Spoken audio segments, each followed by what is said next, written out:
Hi everyone. Today we're continuing our discussion on the importance of etiquette in leadership. We have spoken about how, when it comes to etiquette in leadership, we as leaders have to lead from the front. We have to set the tone in our groups on the importance of integrating etiquette into our leadership style, into our leadership skills, and into our group, how it functions. Now, there are many lenses by which we can view etiquette in leadership or even in a team setting. And one of those lenses is communication. Communication is highly important, right? Because it has to do with passing and receiving of information. It also shapes how we perceive information, right? Because if communication is lacking, or if there's a breakdown of communication, there's going to be a wrong perception of communication, and subsequently there'll be a wrong reaction, right, to that information that was being communicated. And this is where etiquette plays a role in shaping how people perceive information and how communication is shaped from either leaders to team members, or from team members to leaders, or from team members to other team members. And that is why when we think about communication, we have to look at it in two broad settings: listening and speaking. I'm putting listening first because we as leaders have to form that understanding that listening is important. And not just listening, we have to be active listeners. So it means that we are paying attention to every information that is being shared, either by a team member, a collaborator, or a mentor. And why is listening important in communication?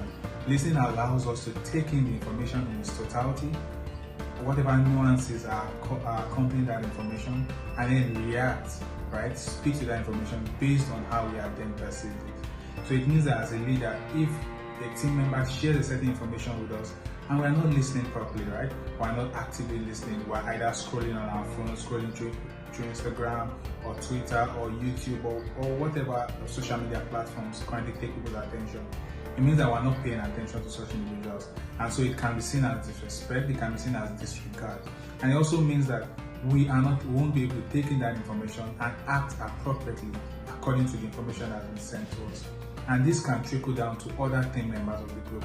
And then we see that there's a bit of absenteeism in our team members. People are not giving their all, are not truly focused on the job at hand. And what happens is that you see a lot of mistakes happening. So not just complex mistakes, but simple, easy mistakes that could have been prevented if a little bit of attention was paid, right? And so that is why when it comes to listening as leaders, right? Listening is the first part of communication where we have to show good etiquette. We have to listen actively. We have to give our attention to individuals who are speaking to us, either team members or even when someone is relaying an information from an outside source. We have to listen properly because that will allow us to take the right decision. Now, the second part of communication and how we can show good etiquette in that is speaking, right? When we speak to people, we have to speak from a place of respect.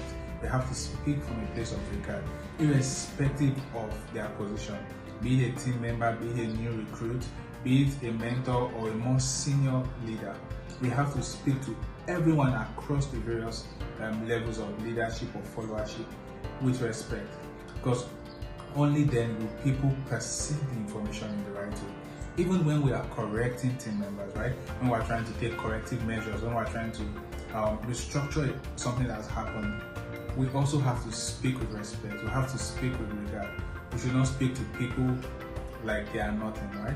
Because that means we are then breaking the team apart. We are breaking the trust that should have been established in the team when people are spoken to with regard. And that is why when you see great leaders, when you see good leaders, when you see leaders who are moving their teams forward, either in a secular setting, in a professional setting, in a religious setting, they speak to their members, their team members with respect and regard. And then you see it trickle down also into how team members relate to themselves. There's respect in how they interact with themselves. There's more dynamism in the team. There are better interpersonal relationships in the team. And that is why as leaders, we have to champion that there has to be good etiquette in our communication. If there's no good etiquette in our communication, then we are failing in the first step of establishing a team that is effective.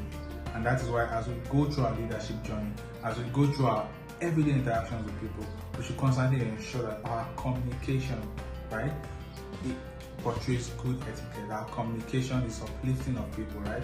It's not demeaning, it's not disrespectful, it's not biased in any way. And therefore, good etiquette is important for great communication and also in establishing a great team.